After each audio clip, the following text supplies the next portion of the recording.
With us today is Elijah Ellis. Welcome to the show, sir. How are you? I'm doing well. And you? Oh, I can't complain. Can't complain. It's a new year, so that's going to be pretty exciting. New year, got a board full of different homebrews I want to try to get at, and I'm sure you being a pro brewer, I'm sure you have a list of stuff that you want to make this Oh, year as yeah, well too, and make that dollar. absolutely, absolutely. Yeah. An ongoing list. Yes, exactly. Oh yeah, I couldn't even imagine. So everyone gets an intro. So I guess that today with us is Elijah. He's the co-owner and head brewer of Bays Mountain Brewing Company, which is located in Kingsport, Tennessee. He's been a professional brewer for a little over 5 to 6 years, professionally brewing. Before that, he homebrewed for about 5 years. And he started off as the bartender, from what I understand, and just kind of worked his way up from head brewer to co-owner. So we'll definitely jump into that. That's gonna be an interesting story. He has a brew pub model, which from what I understand is about 200 barrels a year, on-site sales only, and some local distribution, which is phenomenal. We definitely need more of that around here. So as a homebrewer, Elijah has won multiple competitions. Most recently was his best seltzer at the 2025 Racks by the Tracks, which is pretty cool. I've got to go. I've been wanting to get up there. I forget about it, and next thing you know, it's done and over with. It's Um, very cool. is it okay? Besides that, you also work a full-time job, which is pretty interesting. He does hammock camping. I had a friend of mine talk about doing that. We'll probably talk about that just a little bit. Did I miss anything? That's pretty much it right now. That's That's definitely it. taking my Yeah. time. Yeah, definitely Yeah. taking my time. Right.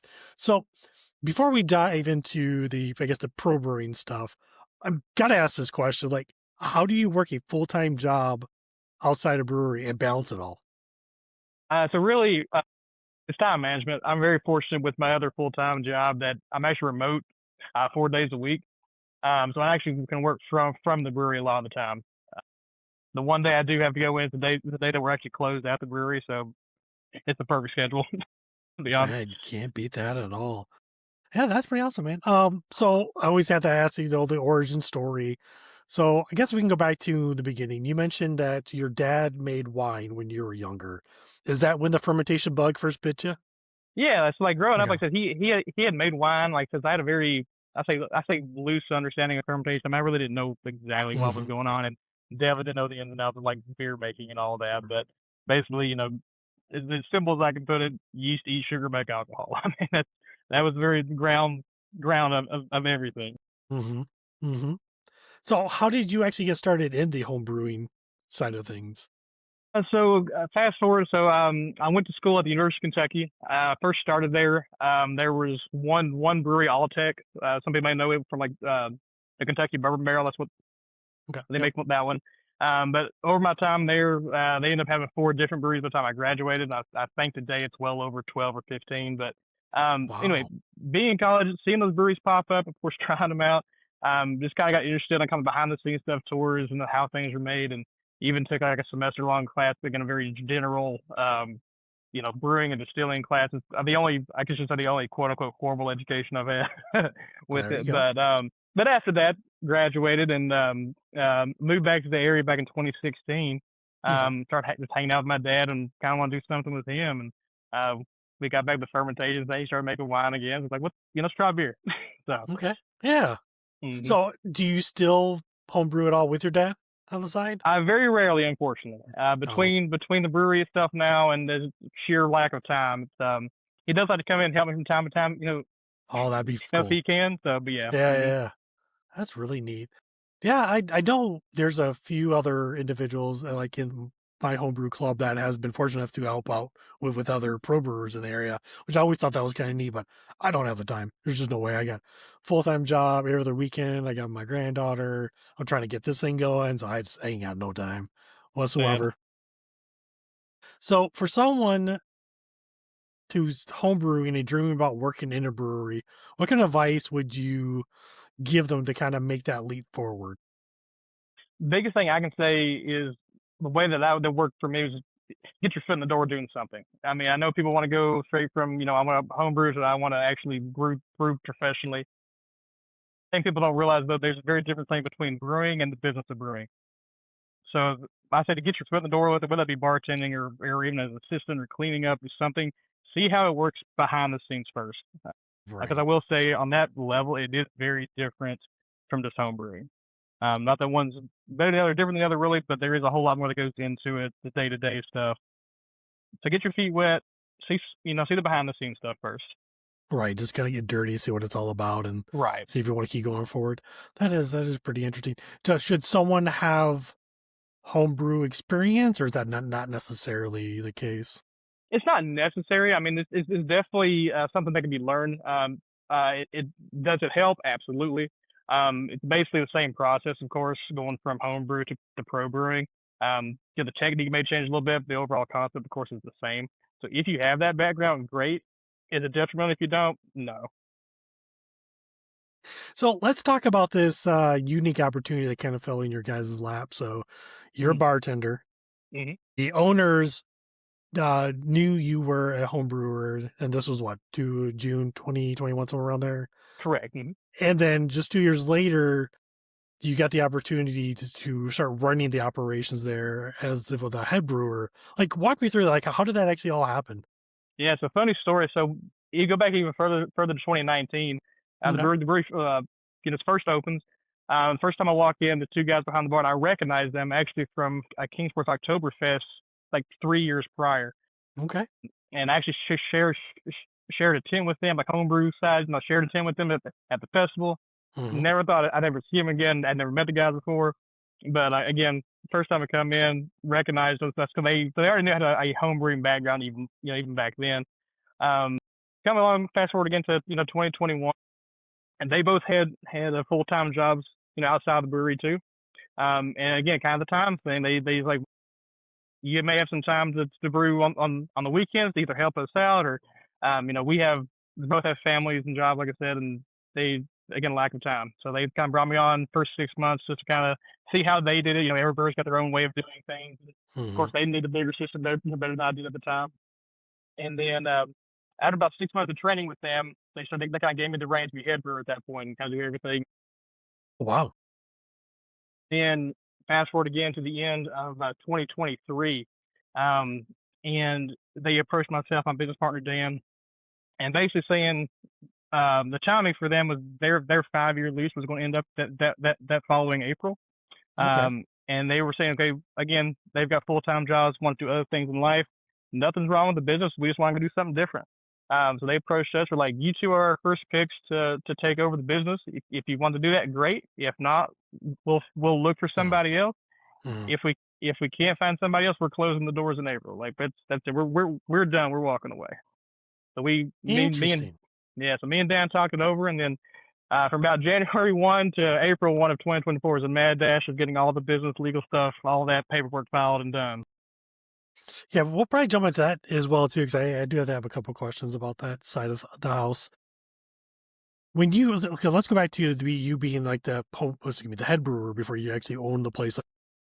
Were you allowed to be creative and change things, or were you kind of stuck to what they were brewing at that time?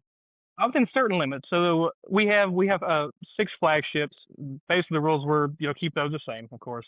Um, Other things as far as like what grains and hops yeast we have in inventory, we're really not going to expand that inventory too much. So you can kind of make whatever you want given those parameters. So again, if we have something on hand that you make and change the amounts or change the hops or change the recipe itself, but use these ingredients, or we're not keeping extra inventory. I guess that makes sense because also cuts down cost and waste and Hmm. all that kind of good stuff too, especially if something Right. doesn't quite take off, so that would really, really suck. Oh, I- yeah, that's quite fascinating. I was always kind of curious how that kind of works. I remember when, what was it, was it JHR or JRH? Always forget the name of that one that was in John City with the JRH. JRH. And I think Mhm. that's what they had set up as well too when they sold to, oh, what's his name? Stephen Callahan, I believe his name is. No, yeah, basically make these beers for X amount of time after that, kind of do whatever you want. Mhm. And I feel like, I don't know if that's a normal standard, but the more people I've talked to, it kind of seems that's like the best practice, which kind of makes sense because you already have a clientele, right? As used to Exactly. drinking this certain lager, this certain style of porter, if you were just to come in, be like, all right, we're all doing hazy IPAs and 120 pints all flavored West Coast IPAs, like you may lose Right. like all your clientele, which would really really suck. Right. So excuse me. So you took that one class in college. Hmm. The rest was just practicing, obviously. Yeah, it's practicing. It was YouTube, reading books, talking to other home breweries. Just over time, you pick up things like, okay, maybe that worked, maybe that didn't. Trial and error. So how did you build up the confidence in your ability for recipes at the commercial scale? I mean, honestly, the way I look at it too is as long as you have good brewing techniques and are, of course, like sanitation and cleanliness, you're gonna make a drinkable beer. It may not be the exact thing that you have envisioned or what you have on paper, but it'll Right. get you in the ballpark, for that starting point. So, I mean, as long as everything's clean, sanitary, everything, you're gonna be fine. Well, actually, you kind of answered this question. I'm going to ask it anyways, but I think you touched some key points on this. So, like, this is like another advice question. So, what kind of advice would you give to a self-taught brewer who's worried about that they're not having great quality to be a professional brewer? So I would say like don't stress the little things. I mean, you're gonna pick up an off flavor. Put it this way, you are gonna be your hardest critic, because you're gonna be looking for things that the average person is not even gonna think about. And then especially at the professional scale, unless you have some super taste tester coming in, trying stuff, or you're at some competition. Again, the average person 9 times out of 10 is not gonna pick them on most things unless it's just way out in left field. But Right. yeah, so again, sanitation, cleanliness, you're gonna be fine. Right. Yeah, and like you said earlier, too, like practice, practice, practice is just one of those Hmm. things that I only have a couple beers where like I will repeat those recipes because they're fairly simple. Like one is a have a cream ale that I actually enjoy, so I make that at least 2 or 3 times a year. I have a blueberry honey ale that I do. That's pretty good. I'm going to change it up a little bit this year, but I've made that one basically ever since I started. I've been doing this for I think it'll be 5 years this year. 2026, but will be 5 years. Other than that, I want to try as many styles as possible. So like I'm not the best person to like, oh, how do I get better? Like I know the answers, but I'm not doing it myself. Like I want to see how to make a cloche. I want to know how to make a double. I want to make a triple. There's all these styles I want to try to do so Hmm. I can. And once I make, I don't think I'm gonna go through all the styles because there's styles I just don't care for. But once I feel comfortable, then I'll start going back and start reiterating over them again. And okay, like I enjoy this because so like the cloche I have on tap right now, I've made that. This is my third time. The first 2 times I made it, it was just garbage. I didn't like it. And after talking to a bunch of different people through this podcast, I kind of learned that a close is not necessarily the easiest thing to make to begin Hmm. with. Right. That's I not. didn't know that when I was reading on it.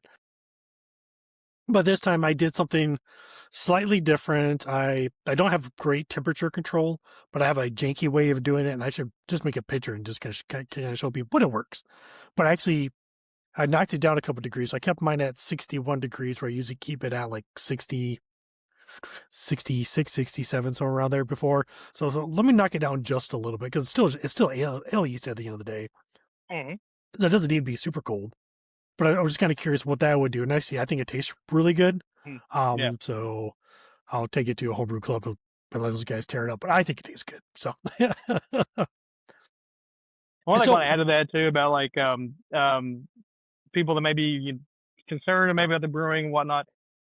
Take all the feedback, good or bad. mhm. But there is no bad feedback. You want people to be honest with you. People come to the brewery now and like if they try something and they ask, "Oh, I don't want to hurt your feelings." Like, tell me it's bad. Tell me it sucks. Like, well, in a way, I'm gonna know the difference if somebody doesn't tell me. So like, accept all of the criticism and just and then from that you can build off of it. No, that's very true. I feel like sometimes people are a little gun shy to give you honest truth because like it's free beers you think you're giving them. But I'd Hmm. rather you be honest with me. I don't want to sound like a broken record, so I won't tell the story too much. But we had an Oktoberfest competition. Maybe my first Mars, and never made one before.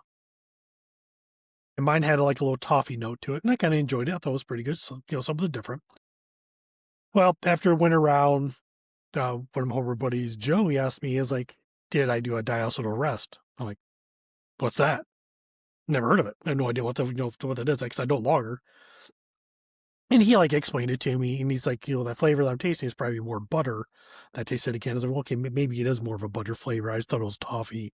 Like, okay, so a little bit of an off flavor I didn't know about, but I didn't know about the process of doing something.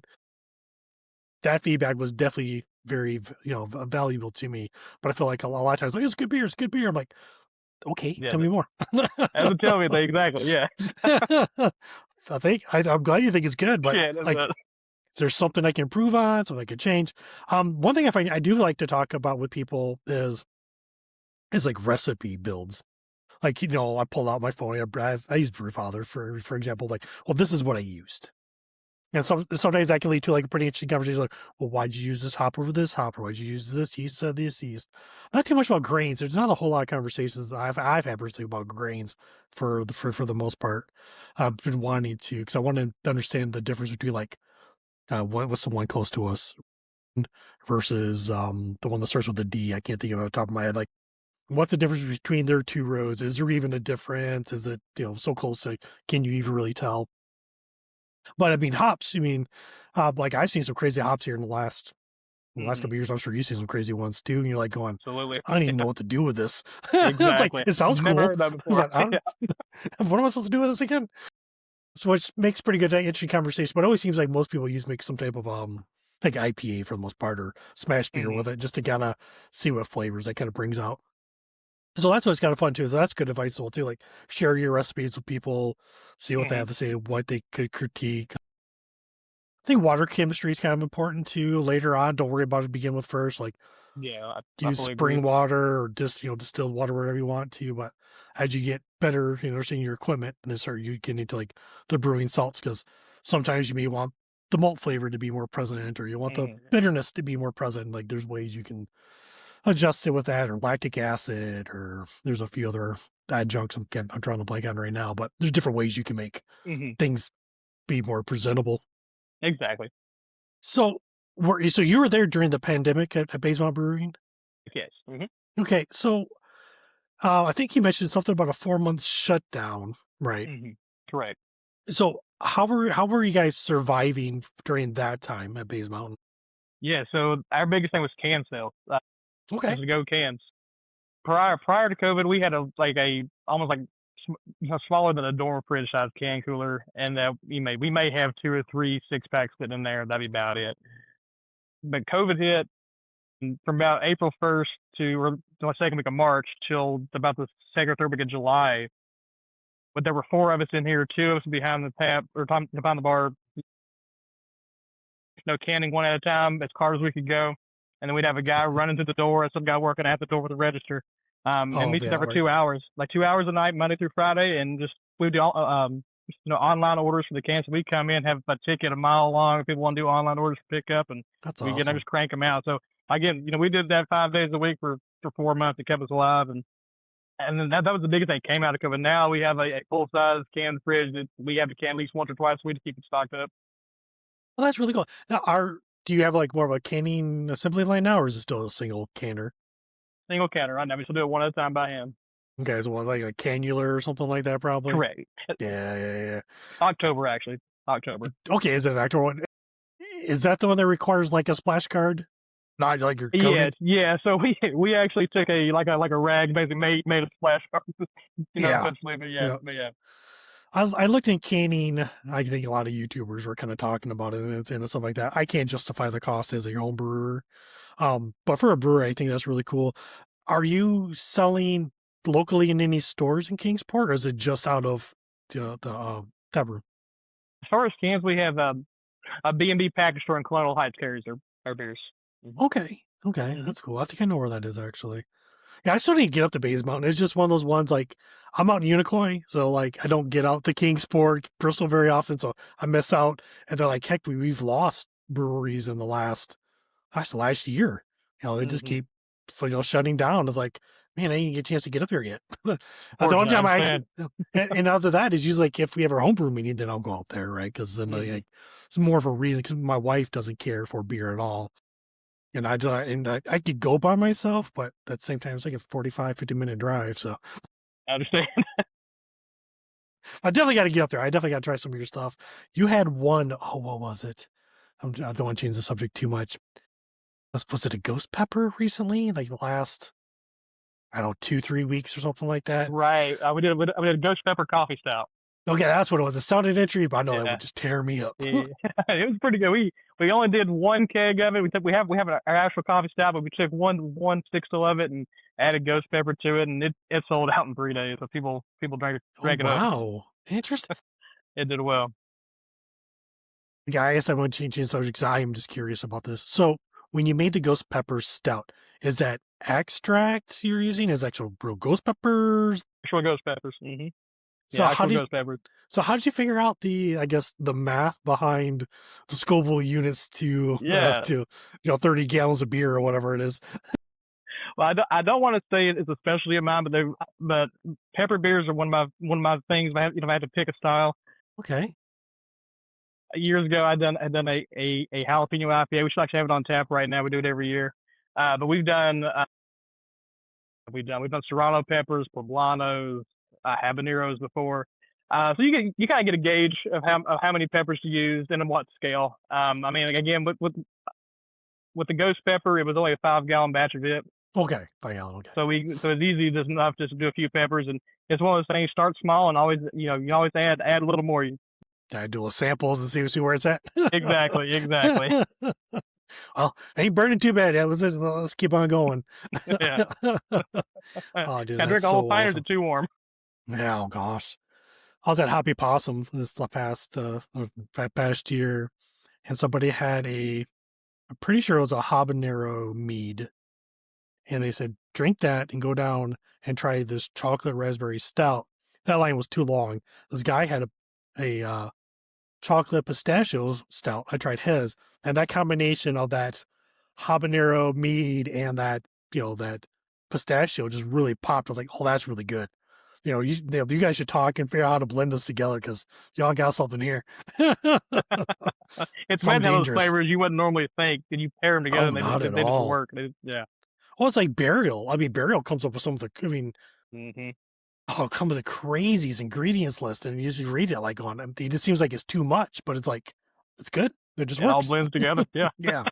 I was like, yeah, I'm not that much of a math scientist. I'm still pretty simple.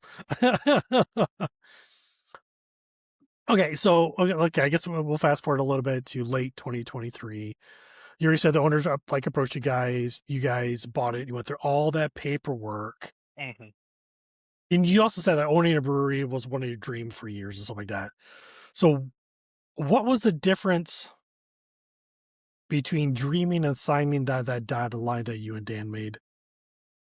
It was, again, it goes back to the actual business of brewing. Again, people can say, I want to own a brewery. I want to brew beer for a living. The brewing part is the easy part of it, honestly. I mean, especially if you come from a homebrew background. Again, you know how the process works. Right. That's the easy part. What people don't see is, again, all of the paperwork that goes with it. I mean, at the end of the day, you are dealing in alcohol, and there's more red tape you can shake stick at, and there's all the taxes that go along with it on every level. Um, and going from homebrew to pro, you have to file paperwork with the federal government, basically saying I'm buying all this grain or all these hops, all this yeast to produce an alcohol. You have to prove that. Um, Again, difference buying 5 pounds of grain versus buying 5,000 pounds of grain. It's a very Oh different wow. thing. Right. Now, did you guys do like any type of again the more like the business side? Just kind of curious for those who are thinking about doing something like this. Do you guys do like risk assessment on before you guys sign the dotted line, or like I said, obviously financial considerations and stuff like that? Right. Yeah. We of course we sat down, looked at numbers of everything. Again, I'll go back and say nothing was wrong with the business. The guys weren't trying to get out because things were looking south or anything like that. The business was profitable. We saw it as an opportunity that where we have been, myself and Dan had been here so long, and knew the day-to-day stuff so well, and actually had Uh-huh. a I'm gonna say a following. I don't think the right word for it, but being bartenders, people recognize you. You have regulars come downtown. All these people know of you, and then them seeing you take over or own a place, it just kind of reinforces that link between you and the public. Um, so for Mm-hmm. us, it was but there was far more opportunity than there was really kind of risk, really. Of course, there is risk, of course. I'm not saying there wasn't, but the opportunities to move forward and to grow were far greater than anything else. Right. Well, that's pretty interesting. Yeah, for sure. So, uh, what is there anything significant changed on day one, or was it just the same old, same old? It was gradual. It was gradual. I think the biggest thing that people notice right off the bat is myself and Dan are very present. You can come in, nights that we're not bartending. You can come in and you'll probably see one of us here at some point. We're always coming in and out doing things, and I think the public is seeing that your owners are present. They're very active in it. That in itself shows a lot to people. Right. Um, did your mindset change at all? Like be going from like the pro brewer, not pro brewers, you mean head brewer to owner now. Very slightly. I mean, still Okay. was doing, of course, the head brewer, responsibility. All of that was basically the same. Um, I mean, the most exciting part of it was now I can make the call of I don't have to be bound by by the parameters we mentioned earlier. Like I want to change them, I can change it. Hmm. So that was kind of for me. It was getting actually having full control of the reins and really getting to play with stuff. Right. So, are you? Is there anyone else brewing with you, or is it just you still? Uh, Dan's been helping me. So Okay. Dan's a good example. He doesn't have a homebrew background. Started here and never brewed before. But over the last several months, he's been helping me out. So he's been a great asset with that too. It's been great. No, heck yeah, that's pretty awesome, man. So, for anyone considering buying or consider buying a brewery, like what questions should they ask themselves before they make that type of a commitment? Mhm. I think one big one, of course, is time. I know this whole thing we've kind of talked about, time and having planning everything out. What you have to realize is, okay, I may or may not be doing or owning a brewery full time. Maybe I have to have a second job or something like that. How's that incorporate with it? And then two, what size brewery are we looking at? Are we going to be on a little on the smaller side for professional, which means we're going to have to brew more often, or is it going to be a more larger capacity? Maybe we can can get by only brewing once a week or twice a week instead of every day or something like that. Because again, you get the day to day stuff of it, and you're trying to brew every day. Not that it can't be done. I know plenty of breweries that start out very small and they're brewing every day and then still doing the whole business side on top of that. But I think that'd be one very large thing to think about. Again, here's brewing. Oh, here's the business of brewing. How can we make? I only have 24 hours in the day. I can make all that work. Right. That is interesting. So, like, what is the smallest brewery setup that you've seen professionally? So, I One, guess like gallons wise, I guess what I'm yeah, asking. one barrel. So you have a 30 gallons, 30 gallon. 31 gallons. Yeah. Well, that's pretty interesting. Because I know there was one that I think they were doing half barrels for a while just to test the waters, and then I think they jumped up to a full barrel, if I remember correctly. I think it's that what's that other one up in Kingsport? The grist and grind or something like Six that. Christian grind, correct. Yes, Six he's grind, doing the yeah, one barrel. Yeah, he's yeah, doing the one. But like again, he's a prime example. He's made a what? They've been a little over 2 years now. And got 16 taps, running everything on a one barrel. So yeah, again, he's ruined a lot. But he can do yeah. it. Oh, that's awesome. Yeah, no, yeah, I've been there again. Like homebrew meeting. Like again, it's just too far to go by myself. I think I dragged my wife out to Gypsy Circus once, and Hmm. she just she don't think she really cared for it too much. I'm done drinking my ciders. I'm going home.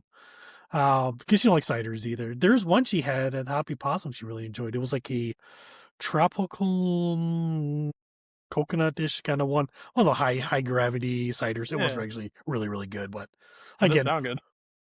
homebrewers come up with some crazy stuff. I mean, it's They do. just because like we don't have to spend as much money as say like you would, right? If you like, Exactly.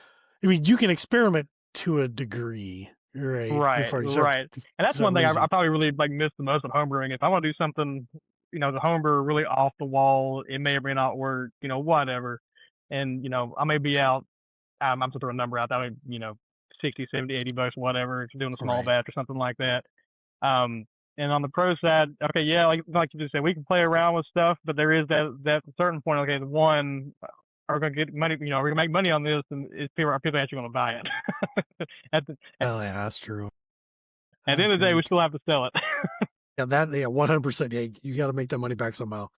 Yeah, Hmm. I don't know. It's like I've asked myself this question years ago before, like the whole yes, collapse of home brewing and brewery shutting down and drinking in general just kind of has kind of tiptoed quite Hmm. a bit or downwards for the past, I don't know, let's say 5 years or so now.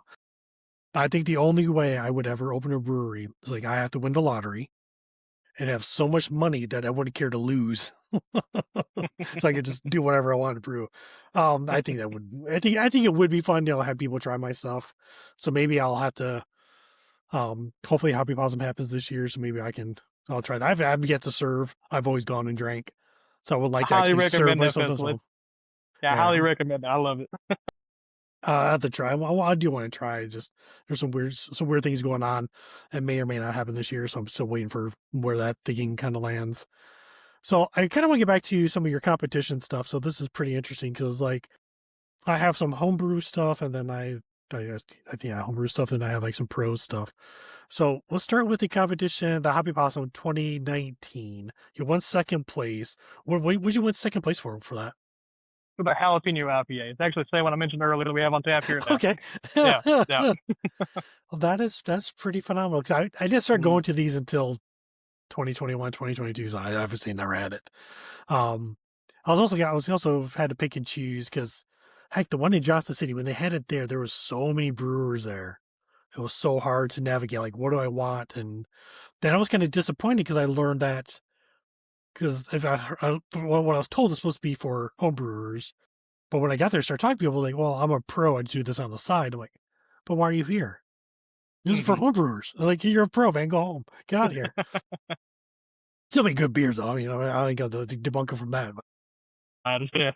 So you want People's Choice at 2021 Thirsty Orange. I get to go to. I'm usually out of town. And it happens. So what beer was that? I believe that one was actually a pink lemonade seltzer. Okay, interesting. Now, do you guys sell a lot of seltzers at Bays Mountain? We only have one that we do here, so we try to keep a seltzer on. Flavors vary between the seasons. Like right now, we have an apricot lemon, but we've done cranberry, raspberry, cherry limeade before. It kind of changes with the season. Right, that's true. Yeah, that's definitely that was an interesting trend. I think when I hit like the markets and stuff like that. I was kind of on the fence at first. Some of them aren't too bad. If I wanted like a low calorie kind of a drink, but still want to get Hmm. like a little buzz going on, for sure. You listed you had multiple Kingsport Oktoberfest wins. Okay, so how many wins was that? I'm just curious. I try to remember top of my head. I think around 3 or 4, I believe. Okay, At the time, I think it was Oktoberfest. I believe it won one. I think I had a Hefeweizen as well. That won a couple of different awards for that. well, interesting. That's really cool, man. Yeah. Then best beer 2024 Racks by the Tracks. Was Yeah, that that what was was that professional. one? That was with Bays Mountain, and that one was Okay. a oh, I think top of my head what that one was now. I believe that was with our Hellas lager. You got your first pro win at the Racks by the Tracks 2024. Well, what did that mean to you being a self-taught brewer and then all the way up to like a new owner of a brewery? That's a great feeling. I mean, it's kind of hard to put into words. I mean, like again, you go from a few of my friends may have tried my stuff, or maybe if I go to a homebrew club, being a bottle share or something like that, some people may have Mm-hmm. tried my stuff. So one day you're selling it, and a bunch of people are trying it, and now you're at a festival with hundreds of people, um, and you just won an award. Like it's hard to even wrap my mind around sometimes. I'll be honest, but it's a pretty cool feeling though. It's pretty cool. Well, I'm sure it is. Yeah, yeah, that's actually really really cool. So if a brewer, how should like new home brewers like approach like entering competitions? So I think a lot of times you need to see what type of competition is it. Am I going to a People's Choice event, or am I going to like a BJCP judges event? because Mm-hmm. those two things are very different. They're on opposite ends of the spectrum. So if you're going to a judging event, look that's when you need to look, do your research. You need to make that beer as true to style as possible. If I'm going to People's Choice, and I kind of link this to like be on the pro side too. You want to sell beer at the end of the day. You want people to drink your beer at the end of the day. They don't care what style it is. They don't care all the little notes and what. I'm being frank. They don't. They want something that tastes good, and they'll keep coming back and getting it. Break into those two ways by doing a judging event, by doing People's Choice. Again, if you're doing People's Choice, want something that just tastes good, something I know I can do well. I feel like I can do well. People really like.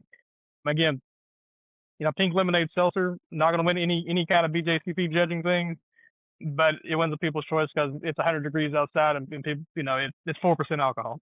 Right. Yeah, exactly. Oh yeah. At 4%, I mean, then it's just crushable, right? You can drink that pretty much all day. Exactly. So I think you put this motto up, if I remember correctly, craft beer to bring people together. Is that the motto of Bays Mountain, or is that more like a personal ethos that you have? That was Bays Mountain, to be honest. So that was something that was actually derived. I don't want to say in the midst of COVID because I know COVID everything was kind of all over the place. Weird, yeah. But we kind of felt, I should say, developed during the end, like the latter part of COVID. Once we started opening back up again, more people coming in, and it's two-sided there. So of course, the actual crafting beer, but then you actually craft it to bring those people together. Like craft beer in itself is great. It's wonderful. The community based around it, though, actually getting people just to sit down and talk with each other. I mean, at the end of the day, that's what we're doing here. Exactly. Oh, has downtown Kingsport changed a lot over the years? I said, I don't travel over there very often, so is it easier to navigate now than what it used to? Absolutely is. I mean, the way downtown is now wouldn't have been a thought 10 years ago. On our one street, Lone Rock Commerce Street, there are about 6 different alcohol establishments all on the same street, all within like 2 blocks of each other. So again, you would not have seen that 10 years ago. Again, was not a thought. You might have one place here or there, but to have that many on one street, like you mentioned earlier, 6 Richmond Grounds, only 2 or 3 blocks over from that. We have a couple other bars and restaurants, of course, just a block off of that itself. Downtown's greatly changed in like even the last, I think, 6 or 7 years. Right. So you're not essentially just a brewery, you're supporting the downtown business or lifestyle of Kingsport and stuff like that, which is, and how and why is that important to you? Again, it's I'm from Kingsport, grew up here. Okay. And then just I'll be honest, Kingsport had a very dead period. I mean, especially as a younger person growing up, there wasn't much to do, especially if you went downtown. There's not much nightlife or anything like that back then. But then just seeing all these buildings, a lot of these businesses are in older buildings. They're trying to revamp the buildings. Seeing those places come back to life. More people in general coming downtown. And like you said, it's a community of all these businesses. Rising tide raises all ships kind of thing. We can get more people downtown. We all benefit from it. Right. Yeah. I'm a big favor of downtowns regrowing because I grew up in Flint, Michigan, and there was a period of time where like my mom would talk about like downtown was like the place to go. And then the outskirts of Flint, the town of Flint or city of Flint, you had all these malls popping up. But then when I got into my teenage years, maybe my early 20s, like the downtown was starting to come back to life again. People were starting to go back downtown. There were more bars were opening up, dance clubs and stuff like that. And so every time me and the wife travel, I definitely like to check out everybody's downtown scene just to see what has happened. Are they stagnant? Are they still stuck whenever their heyday period, or are they regrowing it? I find it very fascinating overall because I like when I think Johnson City is a good prime example that we can both talk about for a second. Like, so Johnson City has pretty strict rules on historic buildings. Like you can't change the outside, you can't change the inside. Which I find that's very cool as well too. Like one pops to mind is like Freiberg's, right? It's right down that corner. They have the fountain outside. It's a really neat looking building. The inside is even cooler looking, right? So I'll give a plug to Freiberg's there for sure. And so I like when downtowns do that as well too. We don't want to lose that aesthetic that we had to begin with, say back in the 20s or 30s. Let's try to keep that, that curb appeal, but go ahead and make it look however you want for the most part in the inside. If you wanted to make it look like uh, Black Olive has a restaurant down there, right? So that's a nice looking restaurant in the inside, but it still has that, when you walk inside, it still has that kind of older appeal to it, probably from the 50s or whenever that building was built. So it's kind of neat to see all that kind of stuff.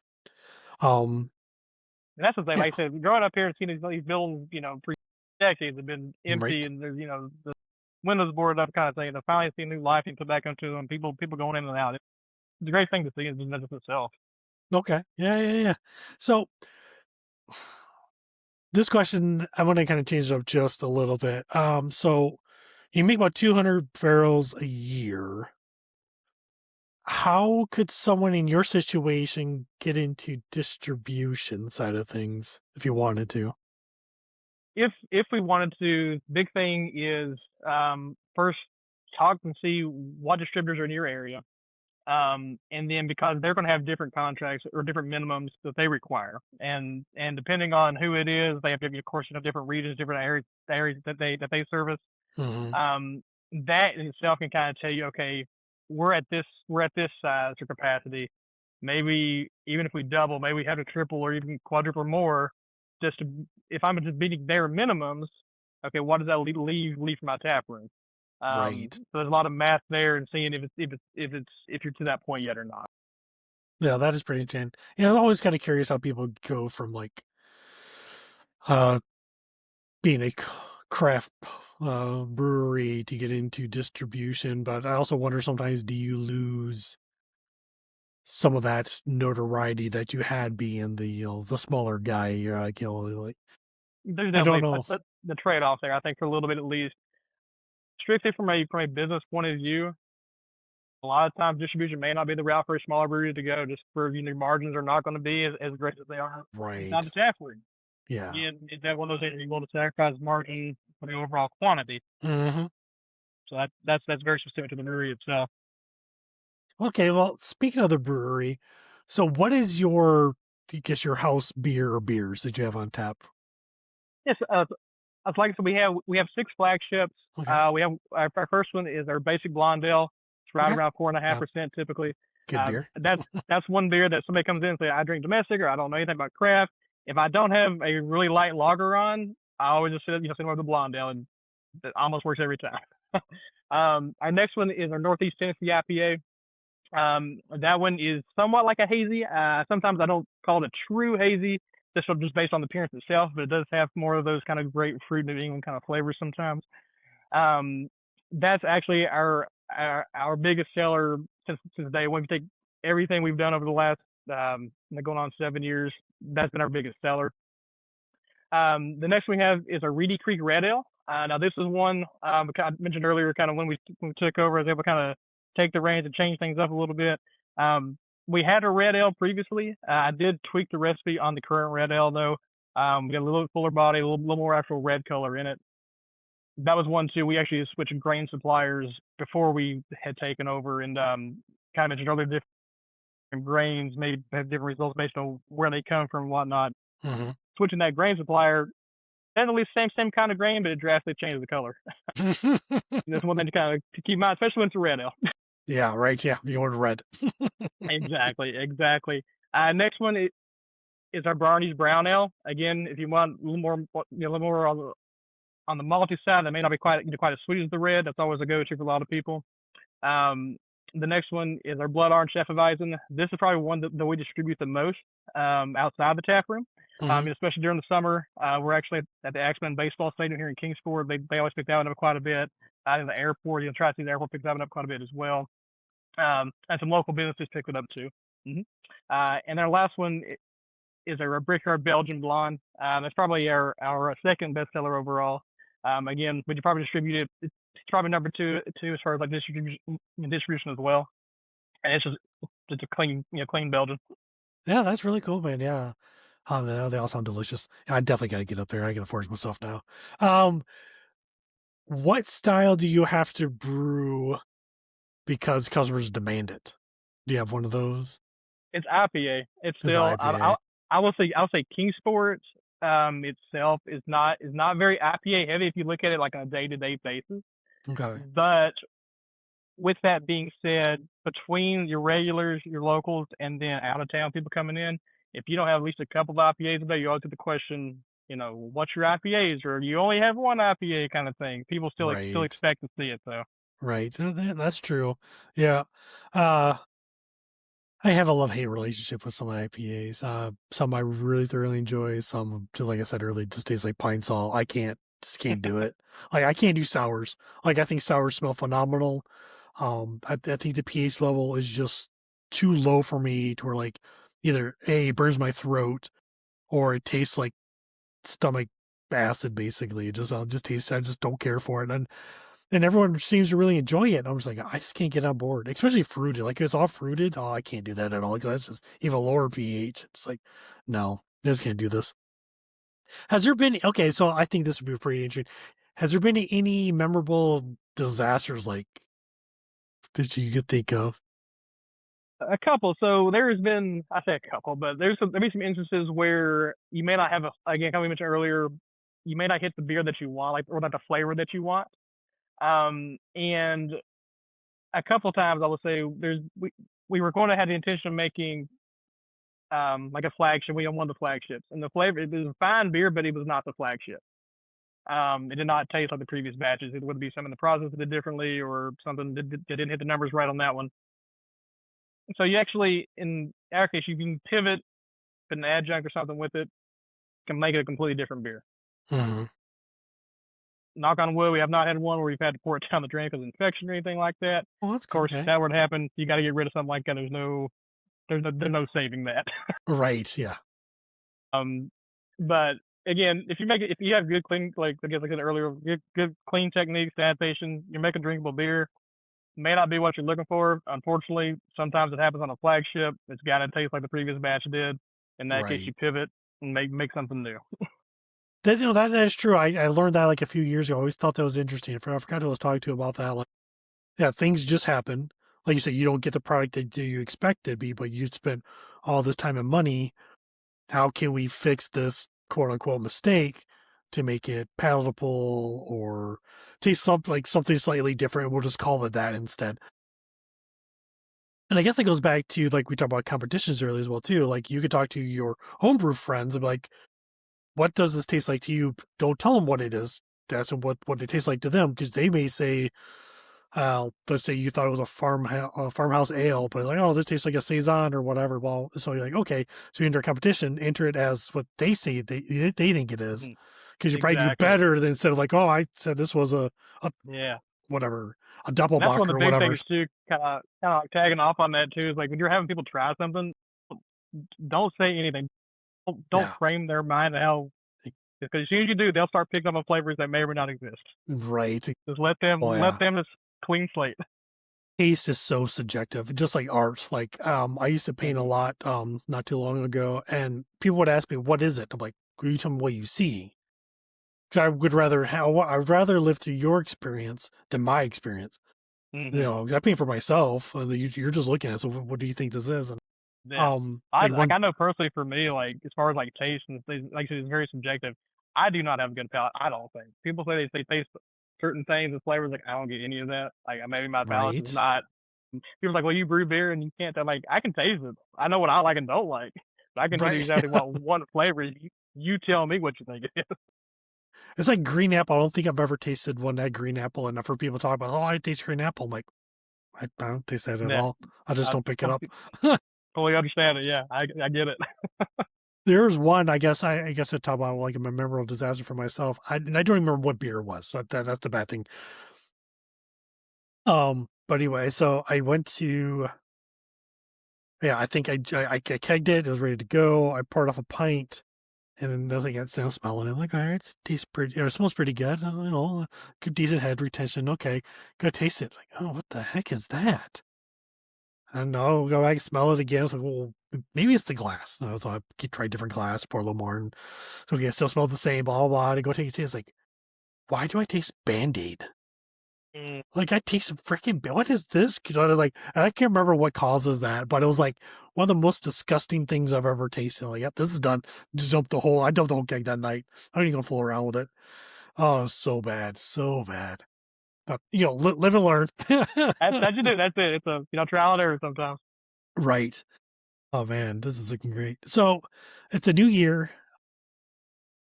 I'm sure you already have like your business plan set up for the year or something like that with all the beers and stuff like that.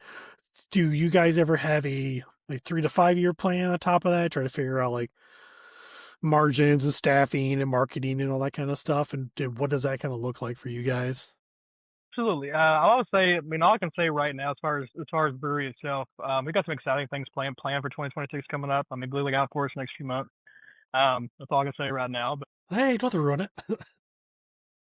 But yes, we sit down regularly, see how things are tracking along. We definitely have goals for ourselves as far as both financially, of course, and as business as a whole. We're like to see ourselves in X amount of years. But like I said, I'm very excited for this year though.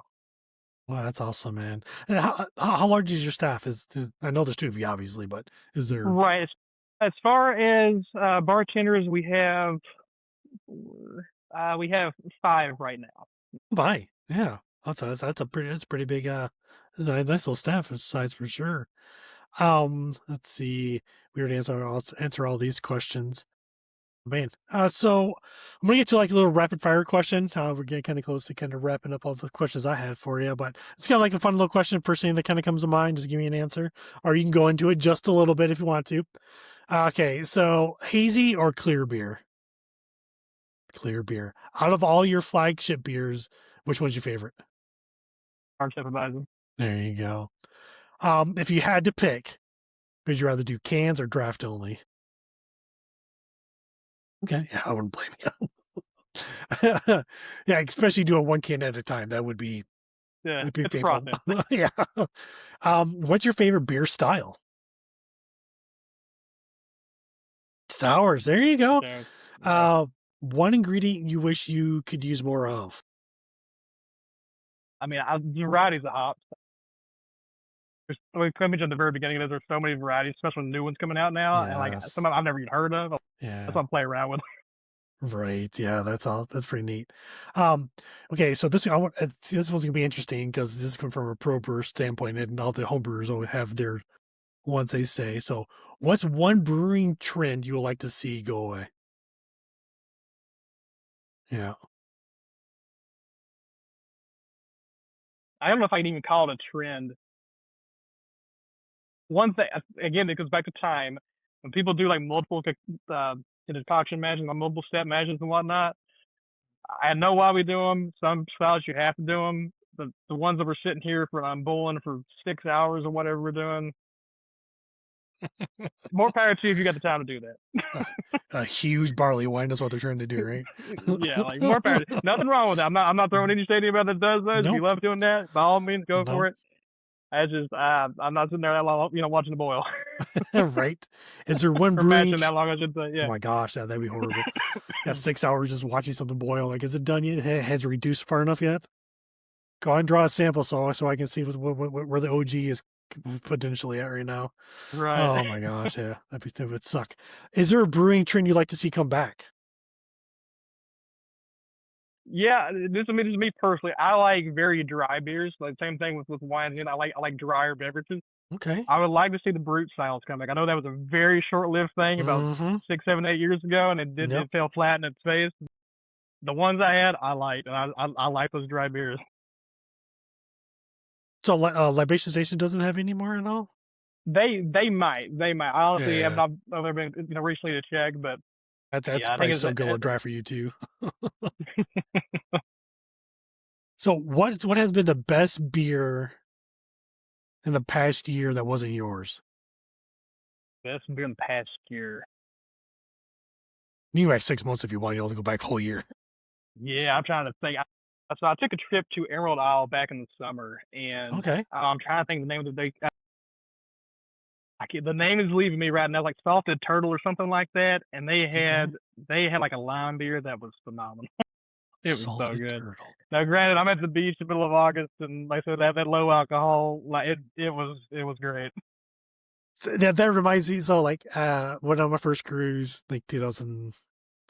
Oh gosh, I don't remember 21, 22, something like that, and went down to the Bahamas. And so I looked up like the local beers of the Bahamas, and I think Sand is one of them, or Sands. So for $2, a Sands lager was the best beer I ever had. There you go. If I was here in the States and I drank it, it'd be the worst beer I ever had. I'd rather drink like PBR warm. But for $2 on the Understand. island, bro, it was Hey, beautiful. Loved it. take it. Oh, hammock camping or traditional camping? Hammock camping for sure.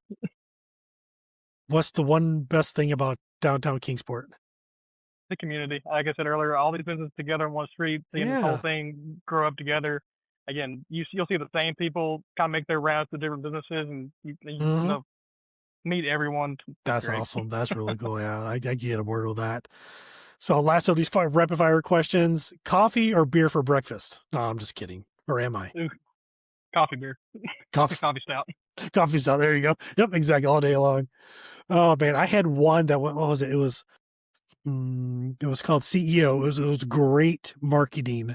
It was a chocolate espresso oatmeal stout. Good. I mean, it That was sounds like very good. thick and creamy and chocolate. It was like all this kind of stuff. And it was actually like it was really cool because I had like this guy with a suit on as his CEO, and it was actually really cool. I liked it. Very nice. Okay, so these are like the last few questions before we completely wrap everything up. So you're located in Kingsport. Once you give everybody the actual like location, the hours, and stuff like that. We're at 154 Commerce Street, uh, downtown Kingsport. I was actually in the same building as the Reedy Creek Bicycle Shop. They're actually right behind me over here. The other half of the building. But we're open Tuesday through Thursday from 3 o'clock to 9 o'clock, and then Friday and Saturday from noon to 10. You did that. There you go. That's awesome, man. Any? I know you have some special releases coming up, but there's any like events that you guys got going on coming up shortly? So actually, we're in the process of our mug club renewal right now. So we'll actually be releasing. So like each year, we have a new color for our mug club. Mm, So I'll be releasing that April 1st. Fool's Day. I Like I said, we like have it. a couple of new.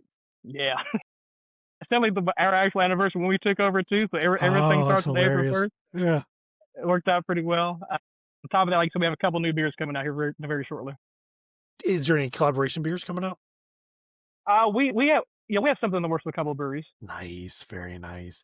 All right, so if you could think of any other brewery owner or brewers whose stories that would be awesome just to get out there in the public, if you wouldn't mind giving them my information and see maybe Absolutely. we make something happen that way, just try to make this community grow as well.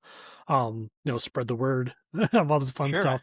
So last question I've been asking everybody. So what I'm doing when this episode releases, I have a Google Doc basically where I list everybody's willingness to give me a recipe to share with the audience. So, Grant, I know you brew at a larger scale than 5-gallon scale, but I'm sure we can trim that down pretty easily with this little conversion calculator. Would you be willing to participate in something like that? Yeah, we can do Cool. that. All right. So whenever you want, just I think you have my email. You may even have my phone number. Just send it to me, and I'll kind of get that going.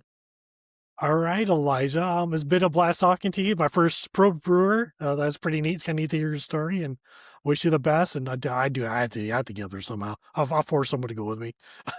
That'll work. Hey, All thank right, you so buddy. much, Jerry. I appreciate it. Yeah, man. You have a good one. See you, bud. Hey, you too. Take care.